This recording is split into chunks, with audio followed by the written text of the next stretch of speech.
చూడక్కర్లేదు. అలాంటిది ఇలాగా చేస్తున్నారమ్మా బ్యాంకు వారు కూడా. దయచేసి అందరూ కూడా అందరికీ ఈ పిఎం స్వామికి సంబంధించిన లోన్లు అయితేనేమో అందరికీ చేయడం జరిగిందమ్మా. ఇప్పుడు మొదటి విడత ఎవరెవరైతే ఎలిజిబిలిటీ అంటే ఎవరికైతే అవసరం ఉందో ప్రతి ఒక్కరు కూడా ఈ లోన్కి అప్లై చేసుకోవచ్చమ్మా. ప్రతి ఒక్కరు కూడా మన మహిళా సంఘ సభ్యులు అప్లై చేసుకోవచ్చు, స్ట్రీట్ వెండర్స్ అప్లై చేసుకోవచ్చు, చిన్న చిన్న వ్యాపారస్తులు ఎవరైనా అప్లై చేసుకోవచ్చమ్మా. అయితే ఈ 10,000 రూపాయలు ఇప్పుడు గవర్నమెంట్ 2.0లో భాగంగా ఏం చేసిందంటే 15,000 రూపాయలు చేసిందమ్మా ఫస్ట్ విడత. రెండో విడత 20,000 రూపాయలది 25,000 రూపాయలు చేసింది రెండో విడత. థర్డ్ విడత సంబంధించి ఏంటంటే 50,000 రూపాయలేనమ్మా. ఆ 50,000 రూపాయలని అట్లాగే ఆ 50,000 రూపాయలే ఇస్తున్నదమ్మా. ఎందుకంటే థర్డ్ విడత పెంచలేదమ్మా. దీనికి సంబంధించి నా తాలూకా చిన్న బ్రీఫ్ అమ్మా. తర్వాత తమరు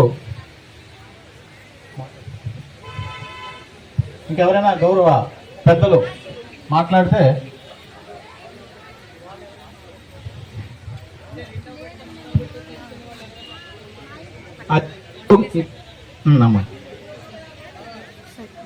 అమ్మా. నమస్కారాలండి.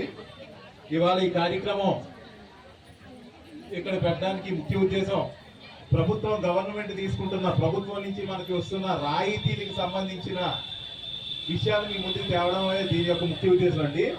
ఇందులో ఇదివరకు మీ అందరూ కూడా గ్రూపులో ఉన్న వాళ్ళందరూ కూడా 15,000 రూపాయలు లోన్ తీసుకున్న వాళ్ళే అయి ఉంటారు. అందులో మీరు ఎంతమంది అండి 10,000 రూపాయలు లోన్ తీసుకున్న గ్రూప్స్ లో?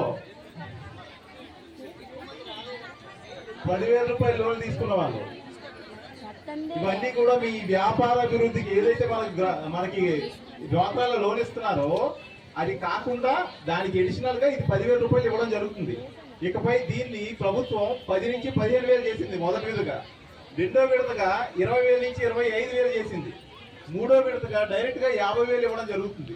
సో మనం చేసుకునే చిన్న చిల్లర వ్యాపారం ఏదైతే ఉంటుందో, చిల్లర వర్తకులకు ఏదైనా ఉంటుందో దాన్ని ఎంకరేజ్ చేసే ఉద్దేశంతోనే ఇవాళ ఈ ప్రభుత్వం తీసుకున్న ఈ నిర్ణయం మనందరికీ కూడా సహాయపడుతుంది అనడంలో ఎటువంటి అనుమానం లేదు. అలాగే మన ప్రతి ఒక్కరికి అకౌంట్ ఉంటుంది. అకౌంట్ లో నుంచి సంవత్సరానికి ఒకసారి 436 రూపాయలు 20 రూపాయలు కట్ అవుతుంటది ఆటోమేటిక్ గా. ఇది ప్రతి ఒక్కరు అంటారు ఎందుకు సార్ మా డబ్బులు కట్ అయిపోతున్నాయి, ఎందుకు సార్ మా డబ్బులు కట్ అయిపోతున్నాయని. ఇవాళ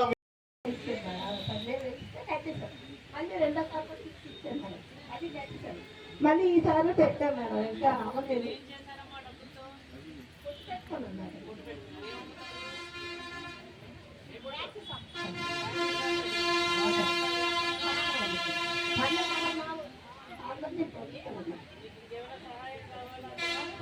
వ్యాపారం పెట్టుకోవడం అడుగుతారు.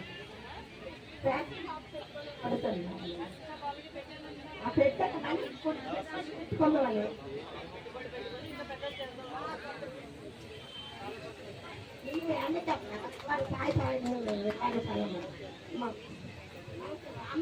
నేనే మాట్లాడాను మేడం. మా గ్రూప్ సభ్యులు కొంచెం వాళ్ళకి ఉండిపోయారు.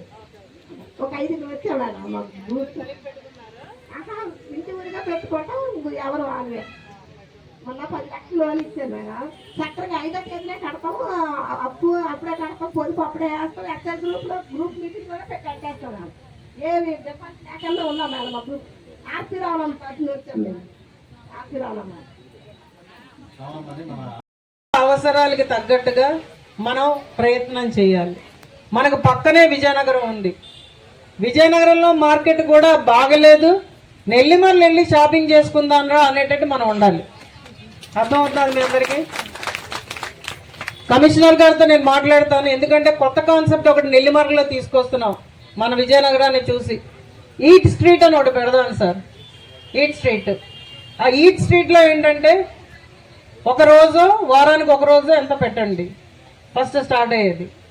ఆ రోజు అందరూ వచ్చి అక్కడ తినేటట్టుగా అక్కడ స్పెసిఫిక్గా కొంతమంది మహిళల చేత మనం చిన్న స్టాల్స్లా పెట్టించి ఒక ఎన్వైరన్మెంట్ని మనం క్రియేట్ చేద్దాం. చేస్తే దానివల్ల ఏమవుతుందంటే ఖచ్చితంగా అందరూ ఆదివారం ఎప్పుడో వచ్చి ఆ రోజు పెట్టుకుంటే ఇంట్లో వంటలు అవి చేసుకోకుండా అక్కడికి వచ్చి సరదాగా అందరూ నెట్వర్క్ అయ్యి తినేటట్టు అలా పెట్టుకుంటే చాలా బాగుంటుంది. మనమే మనం జాగ్రత్తగా ముందుకెళ్లే దిశగా రకరకాల మంది రకరకాల ఆలోచనలతో వస్తున్నారు. చాలా మంది క్యాటరింగ్ చేస్తున్నారు, చాలా మంది హాస్టల్స్ రన్ చేసుకుంటున్నారు. అలాగే తిండి పదార్థాలు అమ్మే దిశగా, దోశల పిండ్లు అవైనా అమ్మే దిశగా చాలా ఉన్నాయి. ఇప్పుడే మనం ఫ్యాన్సీ షాపులు పెట్టుకుంటున్నాం. కానీ మనం ఏం చేయాలంటే దాన్ని నెక్స్ట్ లెవెల్కి ఎలా తీసుకెళ్ళాలి, వాళ్ళకి ఇంకా మనం చేయూతనిచ్చి ఇంకా మంచి వస్తువులు అమ్మేటట్టుగా మనం ఎలా చేయాలి అన్నది